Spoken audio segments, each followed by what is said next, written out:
Hello and welcome to Newswire. I'm Ayza Omar. As US-China tensions over trade and technology have been ongoing, tariffs are rising and exports are decreasing between the two. Things did seem to have improved between them on the sidelines of the G20 summit 2 weeks ago when the two leaders of the world's biggest economies agreed on a ceasefire to their trade war. But now, with the US approving a potential arms sale worth $2.2 billion of tanks and other military equipment to Taiwan, has invoked a strong protest from China.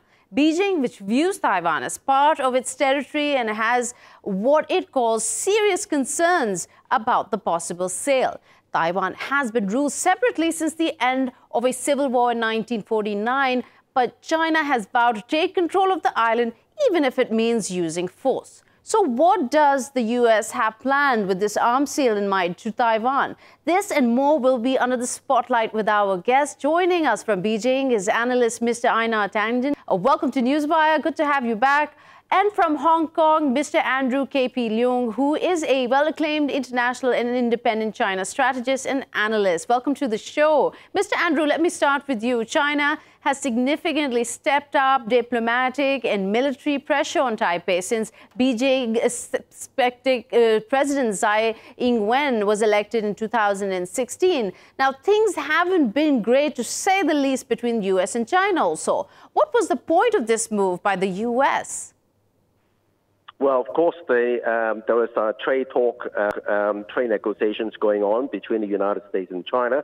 And of course, that both sides are coming to an understanding, at least, that the trade talks could be conducted kind of independently. Otherwise, there will be no deal, because the United States is engaged in a 360-degree pushback against China, both in terms of not only trade, but also technology, but also the military in the South China Sea, and also the ideologically on the perceived lack of human rights in Xinjiang and all that. So you lump them all together in the trade talk, then it's not possible.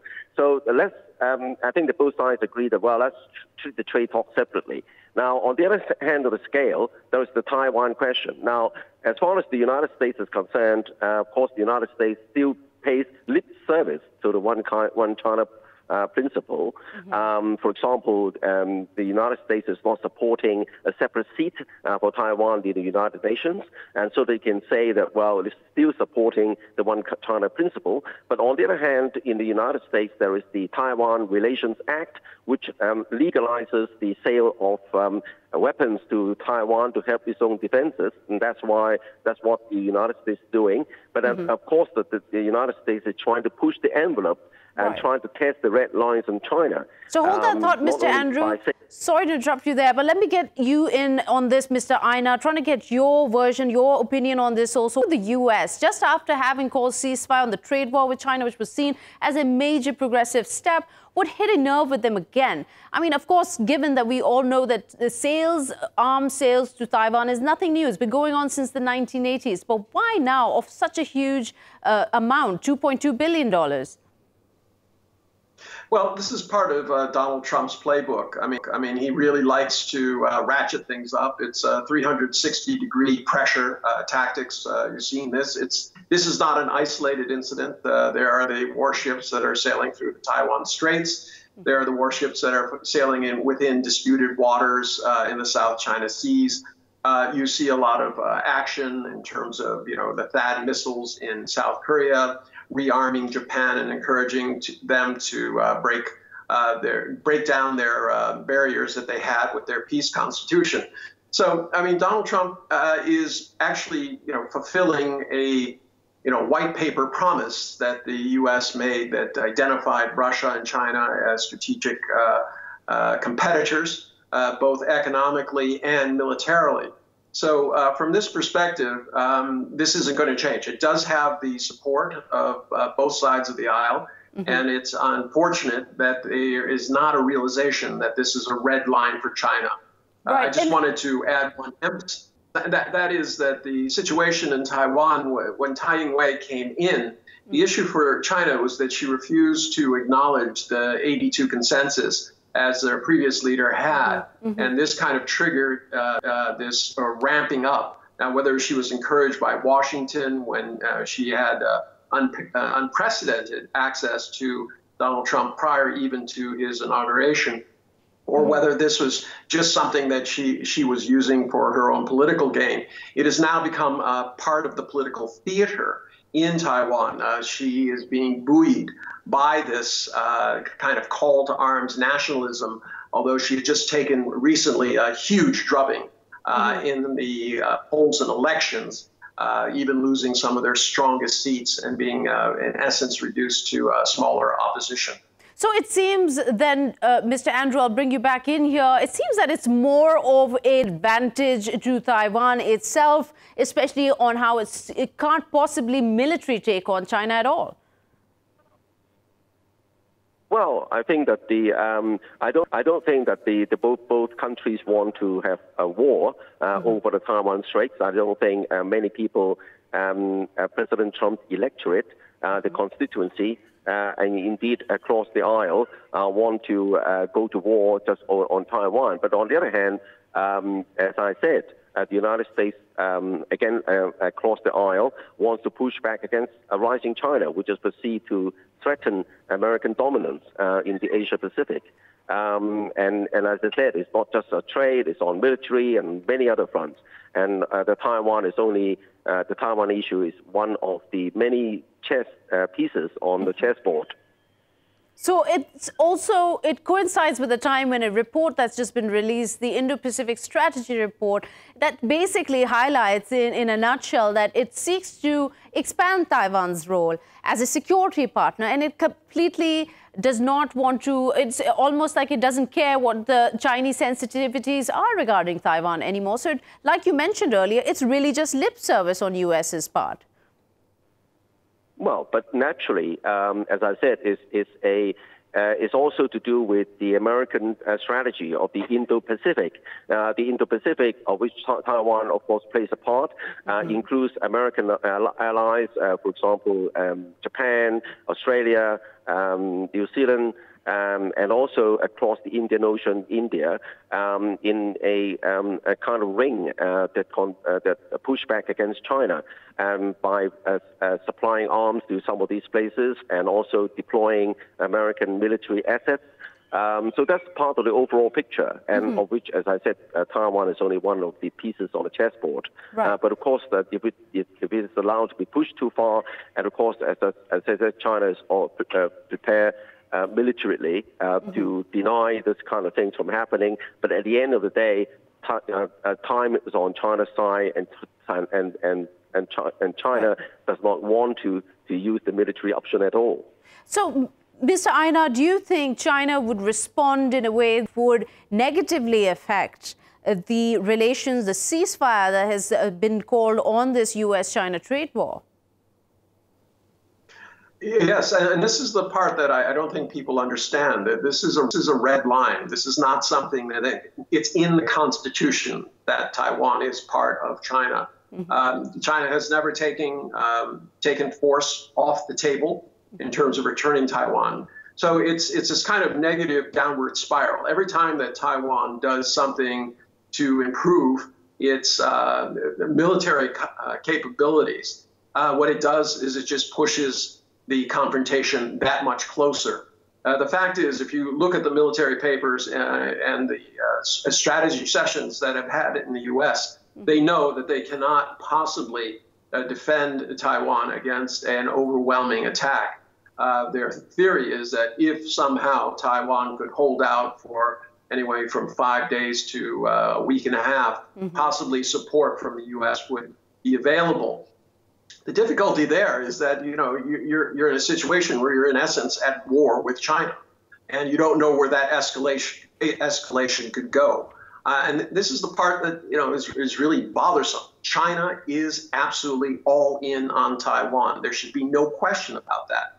So while Trump thinks of this as a political card that he can use for trade purposes, right, kind of throwing up these security issues, it is a dangerous game. This is like World War I. These parties all think Sorry, that's what's alarming about this situation right now. And here I'm bringing you in, Mr. Andrew, that when knowing President Trump, I know that Mr. Einar mentioned here it's part of Trump's playbook. It's his strategy across the board with all countries he's taken on in terms of a ongoing conflict with them. But this was the very sort of a sensitive area to be prodding China on, especially considering that there is a very dire need to resume trade talks. It's not just U.S. and China's economy being affected, it's a global spin-off from that. Well, naturally. I mean, a trade war affects the global economy. Pakistan, India, and even Africa and South America, everybody, and Europe, everybody is affected. So then why would he go ahead and do something like that? We're trying to understand what could be possibly the long game here. What is he hoping to achieve, especially considering the election campaign for 2020 is on the road? Is he trying to make himself look stronger than he is? Well, of course, as I said, the background is the perception of a rising China threatening American dominance, and the world order underpinned by the United States since the end of the Second World War. All the rules are written by the United States, and then United States reigns supreme. And then the perception is that world order is now being threatened by a rising China, not only economically, but also possibly militarily in the South China Sea, and also in the kind of international influence. As more and more countries trade with China, China's become the largest trading partner to more countries than the United States. So this perception is that there is a threat, a China threat, and this perception is across party, across the aisle, both the Republicans and also the Democrats. And then there is a bipartisan consensus that a China threat needs to be pushed back. And then Taiwan, as I said, is one of the pieces on the chessboard. Okay, and Mr. Einar, also, let's talk a little about this tank sale and military sale that the U.S. has approved to Taiwan. How is this even a significant contribution? I mean, the U.S. says this is to modernize Taiwan's main battle tank fleet, to enhance their ability to meet current and future regional threats, etc., etc. But the equipment they're providing is pretty basic. Like you said, Taiwan, and even with the U.S. supporting it has no chance against China if there were an armed conflict. So what is the strategy here that Washington would go ahead with? Well, there's a number of different competing strategies. One of the things you have to remember with Donald Trump is this is a bipolar administration. On one hand, you have a president that is consumed with his desire to be reelected and willing to push any kind of political button, trade button, military button out there in order to assure that. Then you have this kind of long-term strategy that's been enunciated by the military-industrial complex and the neocons, whoever you want to punch, but which has broad bipartisan support, which is containing China. So you have to, this is the difficulty that people are having when they're trying to figure out exactly what's going now. In terms of the actual armaments, this is not an isolated case. There's almost $4 billion that was put into modernizing the aging Air Force that Taiwan has. Taiwan has already asked for a number of F-35s. The fly in the ointment is they only want to spend $8 billion, and the U.S. wants them to pay $16 billion.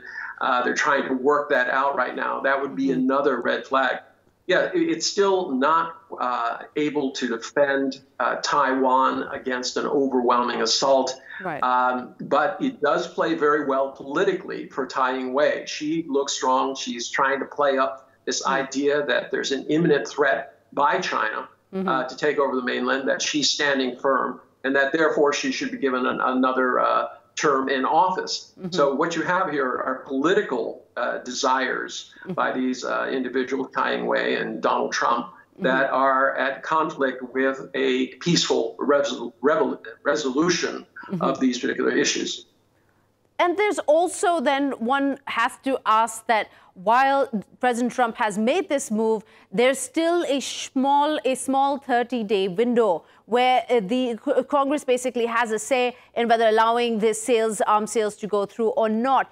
Do you think those lawmakers will object? And is that likely to happen at all, Mr. Einar?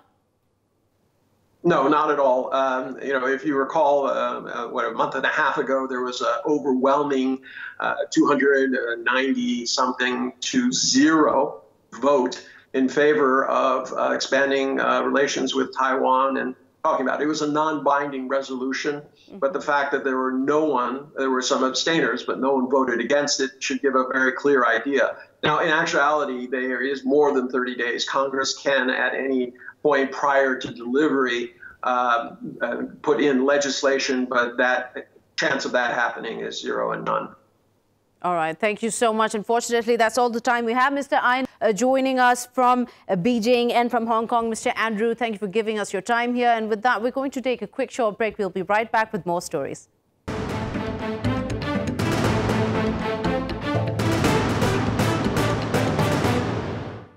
Welcome back. You're watching Newswire. Just earlier, we were talking about what U.S. has planned while stoking China's anger when it comes to supplying more arms to Taiwan. But now we are moving a little towards the Middle East here. We're going to be talking about what is happening in Yemen. Houthi rebels have called for full withdrawal of Saudi-led coalition forces from their country. This comes after unofficial leaked reports that the UAE will and is reducing its military presence in war-ravaged Yemen. So what can we make of this move by the UAE? How does it affect tensions in the region, especially stemming from Iran and US relations? So let me introduce our guests here. We will be talking to Mr. Tasadduq Gilani, an analyst joining us here in the Lahore studios.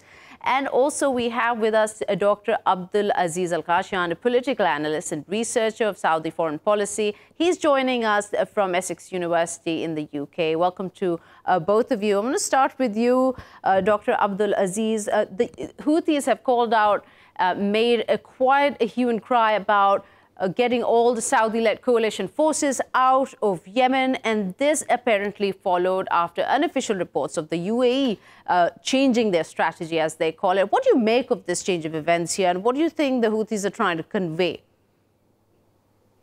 Thank you very much for having me. First, I think what they're trying to convey is two things.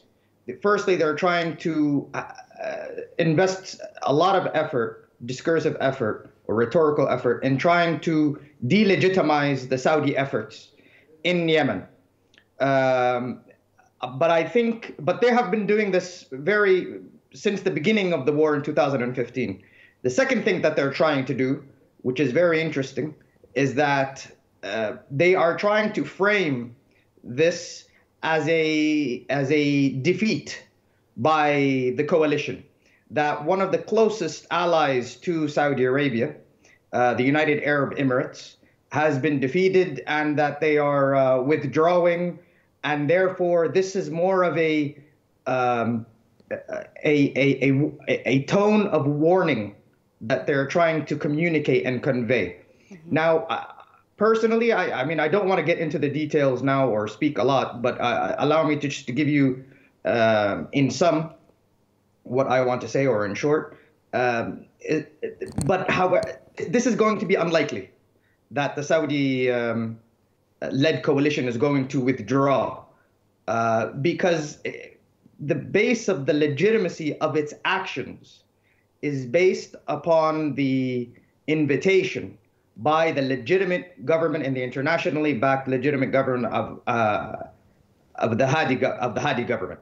Okay. So by withdrawing, or by saying, you know, they're going to decrease their contingency or their efforts in Yemen, mm-hmm. This will be a political, diplomatic, and also military defeat.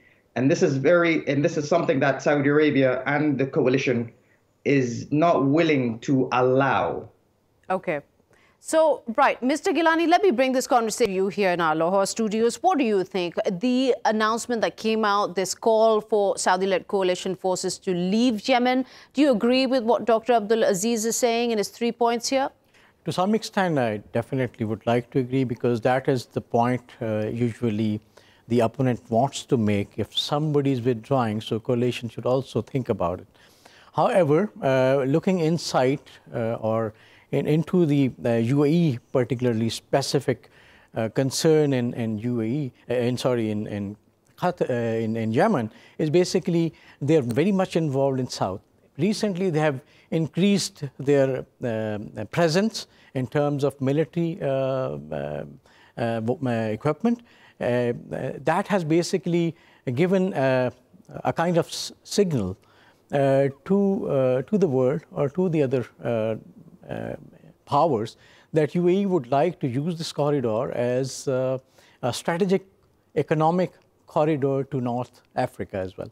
And also, recently the incidents regarding not letting the PM leaving this part of Yemen has actually raised some concerns even among the coalition partners that the strategies on both sides are actually not matching. Particularly Saudi Arabia wants Houthis to be defeated, and of course the influence of Iran should reduce from that area. On the other hand, in the southern area, when Houthis are not very much present, and actually the official forces or Abdul Hadi's forces are there along with UAE forces. So UAE presence has actually, you can say,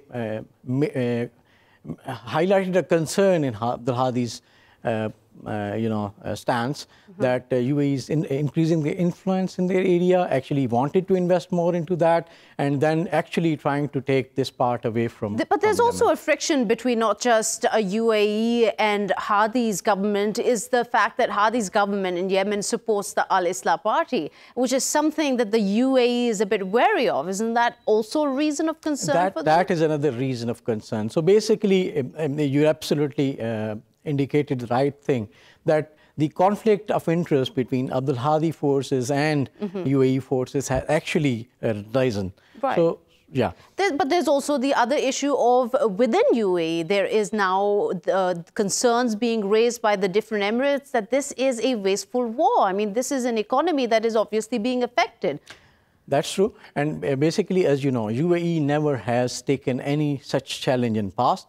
So this is their first ever out of borders intervention or plans to expand their or extend their borders away from UAE, out of UAE. So that has actually paid a price in terms of economy, because UAE has actually spent a lot of money in last disasters when Hadi's government could not perform well. And let's not forget, it was the Emirati troops on the ground doing most of the groundwork there, most of the fighting. Absolutely. Okay, let me bring in Dr. Abdulaziz also. You talked about how there were 3 points here that the Yemeni Houthis were trying to convey, but also let me highlight something that took place just in December, 6-7 months ago, which was the UN brokered peace deal, which essentially highlighted that all parties concerned need to hold on to the ceasefire, they need to withdraw forces. So wouldn't you think that if there is a urgent request or a demand from the Houthis that Saudi-led coalition forces withdraw, having kept their end of the bargain on a ceasefire in Hodeidah, that this would probably be not a sign of weakness, but actually them following the conditions given in the peace deal? Dr. Abdulaziz? You see, I think it's very interesting, this point, because if they are going to listen to the Houthi rebels and allow them that platform and say, you know what, let us deal with you directly. And this is the UAE, for example, dealing directly or negotiating directly with the Houthi rebels. This is actually an implicit recognition of the Houthi rebels. And this then goes against the complete and utter foundation and principle of the reason why the war has begun in the first place. But this is a UN brokered peace deal. It would be complying to the peace deal, which was when they signed on to that, they were pretty much saying that, yes, we agree to these terms and conditions. How would it be accepting the Houthis or something that they have been against since the beginning? Because the peace deal, because the dynamic that you mentioned, and there's a very subtle difference that you mentioned, if I may highlight it. The dynamic that you mentioned is a UAE and Houthi negotiation. The dynamic of the war is not this, and the intention of the war is this. No, you misunderstood. I meant the Saudi-led coalition forces, all of them, being part of the ceasefire. Yes, they're part of the ceasefire, whether it's UAE or the Saudi-led coalition. The coalition does not negotiate directly with the Houthi rebels. It's a Yemeni war. and it's a Yemeni political effort, right? So in other words, one can say that the Yemeni Hadi government is if you want to make this if you want to make this argument that it's negotiating on behalf or the proxy of Saudi Arabia and the Saudi-led coalition. But what the narrative and the main policy or the official policy is that it's a Yemeni situation, and the resolution can only be a result of a Yemeni dialogue. Okay. Not Saudi-led UAE dialogue with Houthis. And if that occurs, then this is an implicit recognition of the Houthi rebels. Now, one very quickly, if I may. Yes, please go ahead. If one is to deal with the Houthi rebels, this means an implicit recognition, as I mentioned. Okay. However, nobody's going against the fact that the Houthi rebels shouldn't be part of the political process. The whole point of this war is that the Houthi rebels become part of the political process according to the GCC initiative. What the Saudi-led coalition is aiming to do is to not make the Houthi rebels, who are about 10,000 people in a country of 30 million people, become the political will of 30 million people, rather than just 10,000. So that's the whole point. It's a Yemeni situation and dynamic. So then when UAE confirms that it is announces it's doing a strategic redeployment, and we see that troops are being withdrawn not just from within Yemen, from Hodeidah, but also we see them from Eritrea, from Abbas, the city there where they were strategically placed to take on the Houthis. What do you think that translates into? Is it incorrect what analysts are saying, that the Yemen war, UAE is leaving the Yemen war? This is, I think right now, nobody knows for sure, because this is very, very raw information. But what's not raw, or what's very clear, is that, of course, any kind of war like this is always going to be taxing on any economy. On any economy. The dynamics of this war, this isn't just a military campaign. This has been a humanitarian campaign. Even though the fighting led to humanitarian crises, the biggest donors have been the Saudi Arabia and UAE. So, and I'm not here trying to be, a propagandist, but I'm trying to say that whatever it is, it's costly. However, there's another aspect that needs to be put forth, is that the nature of the military campaign. This is not a conventional effort versus another conventional effort. This is a conventional military, sophisticated military that is going against rebels, and in every time, militarily, it's just going to be very difficult to achieve its objectives. Therefore, there needs to be a political and social and economic effort alongside these things. Those things take time. All right. So, Mr. Tasadduq, you heard Dr. Abdulaziz take on this. A lot of this is fake news, as he says, in terms of the UAE maybe leaving the Yemen war, that they're withdrawing troops from 2 strategic locations. But let's also talk about the region. We can't ignore what is happening between US and Iran. That must have some kind of effect on whether it's UAE's move or just the rest of the Saudi-led coalition forces present in Yemen. How would it affect them? That is basically very important. As you mentioned, that US has planned and basically they have started implementing those plans to increase their presence in Middle East. So, as you mentioned, I mean if Houthis are actually getting into power and they're disturbing Saudi Arabia, so that would ultimately impact the U.S. Strength in the region. So basically, and also we understand and we heard that there are certain threats from Houthis or from enemies of UAE to UAE directly, that if they do not withdraw, then they will have severe consequences within UAE for that. So as Dr. mentioned, so it's not confirmed yet, but there are... But I would imagine that those threats would exist from the day they started getting involved in Yemen. I mean, this can't be something new that they are suddenly perturbed by, right? Yeah, but I mean, as you mentioned earlier, that the people of UAE can assert a pressure on the government not to take a risk of their life and their land. So that could be one pressure. That could be one pressure, but here, Dr. Abdulaziz, very quickly to get your comment, what could be the situation like? Because obviously they're allied with Saudi Arabia, and this would be something that would antagonize Saudi Arabia if they were to be, UAE were to be listening to the whim of their own people. Well, firstly, we have to question here, and I humbly and respectfully disagree with my colleague. And I say with respect, I don't think that there is a significant obstacle within UAE. I think due to the immense increase of nationalism, and I don't think it's hard. I don't think it's difficult to deny the immense tide of increase of nationalism throughout the world, especially in the Gulf. That the main source of support for the war in Yemen has been from the UAE, has been people from the UAE itself. And there has been a parallel between Saudi nationalism and UAE nationalism, which then legitimizes almost any effort and any kind of military campaign towards against the Houthi rebels. Now, so that's one thing. The other aspect that I would like to say is that, you know, the broader international relations of the Gulf now. The Gulf is not, and I will say this very quickly, the Gulf is not monolithic anymore.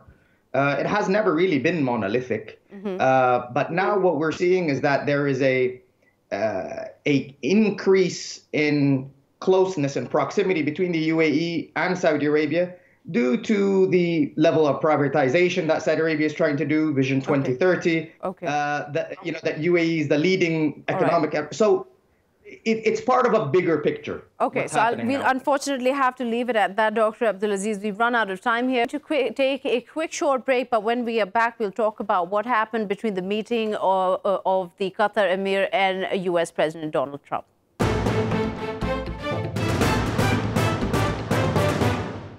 Welcome back. You're watching Newswire. Now talking about the meeting between Qatari Emir Sheikh Tamim bin Hamad Al Thani, who met with United States President Donald Trump in Washington, D.C. at the White House to discuss what they said were regional security in the Gulf and mutual economic ties. Now, this comes at a time when tensions are high between Iran and the U.S., and there is an ongoing blockade imposed on Qatar by its Arab neighbors. So there are a lot of questions in terms of what this meeting could essentially mean. Would Qatar be offering itself as a mediator between U.S. and Iran, considering its close ties with Iran? And a lot more questions. But first, let's take a quick listen to one of the comments that U.S. President Donald Trump made with regards to a possible role that Qatar could play and how tensions are with Iran.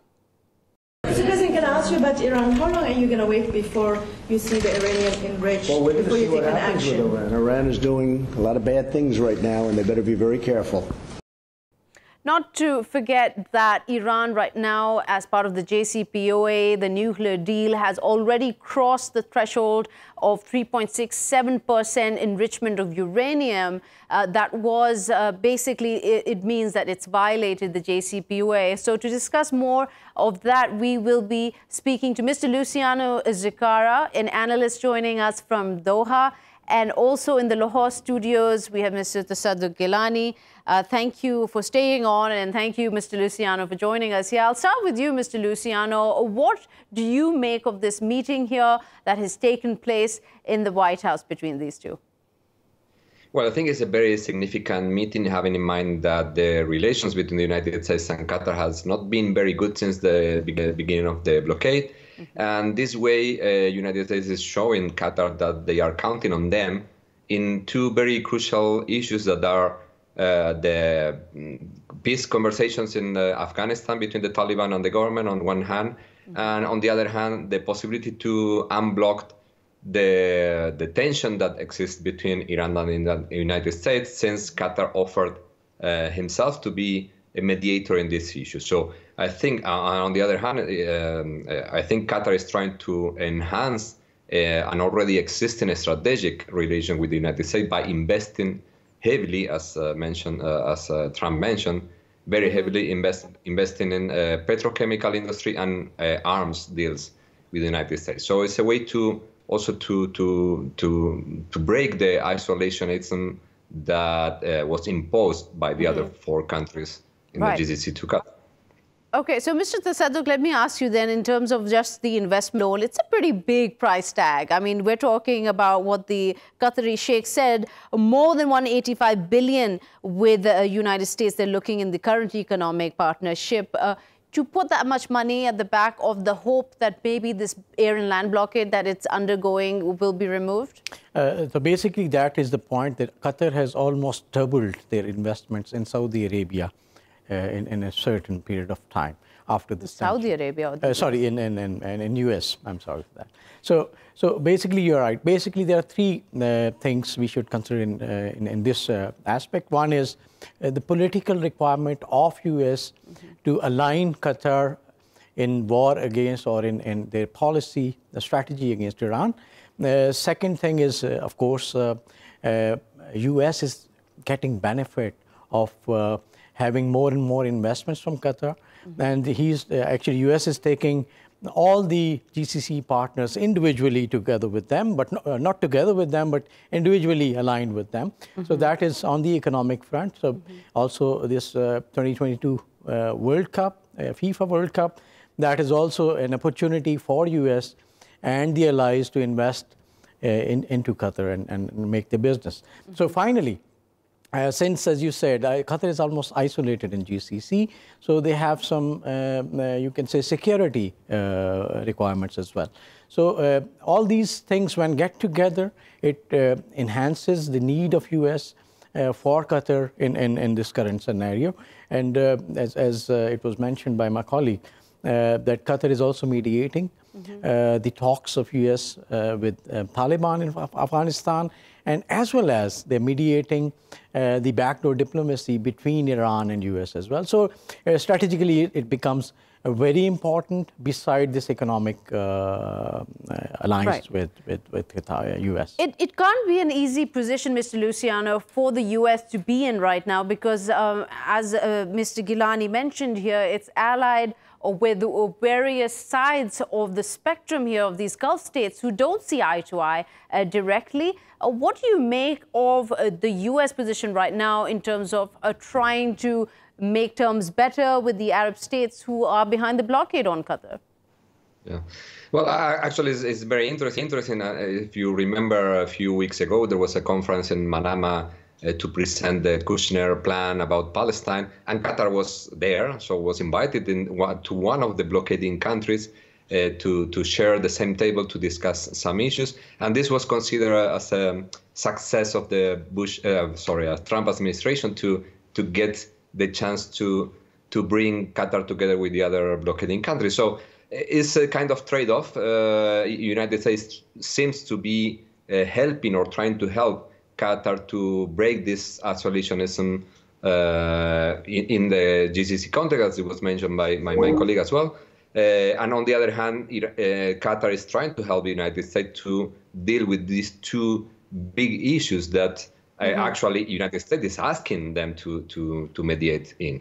So United States knows that they are involved in a very complicated situations, both in Afghanistan since times of Bush and Obama, and now is getting into a big trouble with Iran without knowing exactly how to proceed, because I think it's clear that the United States doesn't want to, or at least Trump doesn't want to engage in a direct war, but all the steps that we are witnessing the last few weeks are driving to that direction. So the role of Qatar in this sense can be fundamental in preventing this to happen. We have to remember that Qatar is hosting the biggest airbase of the United States in the Middle East. But on the other hand, is trying to assure or reassure Iran that the base is not going to be used against them. It is a very, it's like almost that the States is stuck between, the US is stuck between a rock and a hard place, because you mentioned the airbase. CENTCOM has an office there. I mean, they've got thousands of US troops in Qatar. And at the same time, we know for a fact that Qatar and Iran jointly own one of the biggest natural gas fields in the region. So, I mean, this is a very sort of tricky line to cross, because what we understand from this meeting and what President Trump said, they're not very eager to give that mediation role to the Qatari sheikh. Yeah, I mean, Qatar is not in the best situation if you bear in mind that it's already blocked by other 4 countries. The only way out from the region is Iran. So for Iran, for Qatar now, Iran is essential to keep their position in the Middle East without risking an absolutely surrounded by unfriendly countries. So. Right. For Qatar now, it's a priority to keep very good relations with Iran, but also having a good relations with the United States, trying to break this blockade that the GCC states are imposing. Today we had, or this week we had one of the news that Jordan sent ambassadors again to Qatar. So it seems that on one hand, within the framework of the Arab countries, this blockade is not working as it used to work 2 years ago. Okay, maybe the United States has something to do on that. Right, something to do with that. And just a very important point Mr. Luciano has highlighted here, Mr. Ani, is that the blockade might have kind of almost backfired, because what we've seen in turn is that while the Arab states have put this blockade on Qatar, Qatar's gotten very close with not just Iran, but also Turkey. So we are seeing the Gulf sort of deviate from what it would like to portray itself as being behind sort of on the same front as it, so to speak. That's true. And basically the blockade has created a window of opportunity for Iran as well as for Turkey to bring Qatar on board with them. And basically it actually is not helping GCC to fulfill their own strategic plans in this region. So, so you're right. I mean, even UAE has a lot of business directly through sea with Qatar, which has been stopped as well. So it's a mutual, loss in terms of trade. So it's not in benefit of any of the GCC countries. However, as said, since my colleague mentioned, so practically speaking, it seems that blockade has been a little bit diluted practically. The purpose of US would be to make sure that it has been waved off so that GCC comes together with them against Iran.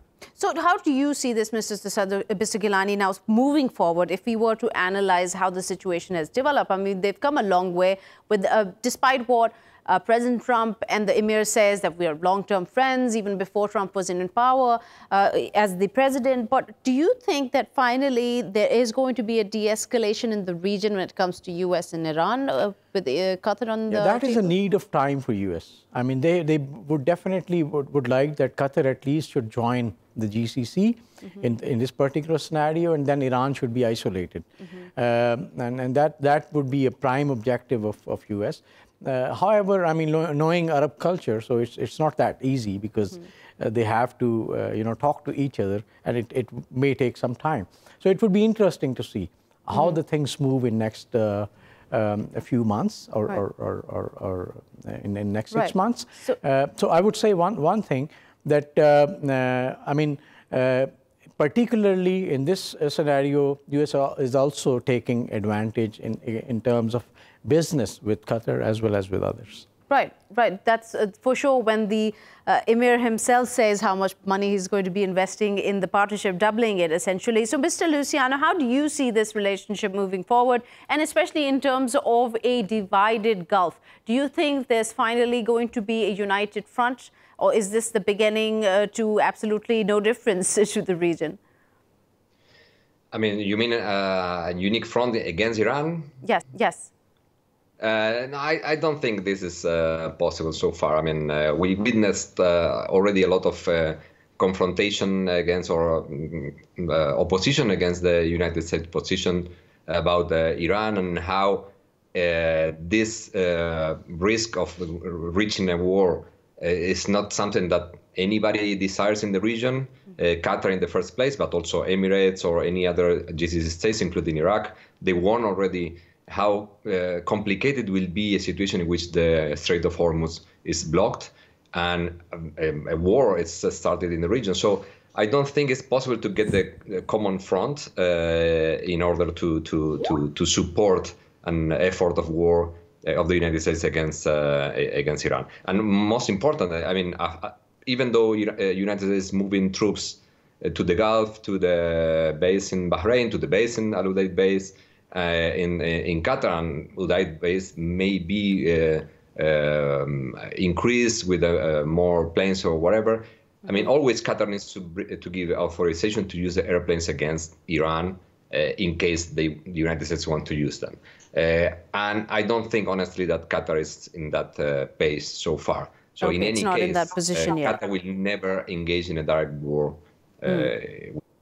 Okay. All right, Mr. Luciano there joining us from Doha. Thank you so much for taking out the time and speaking with us. And Mr. Gilani, thank you for coming down here at the Lahore studios. That's unfortunately all the time we have for today. We will be seeing you next week with the latest happening around the world. Till then, goodbye.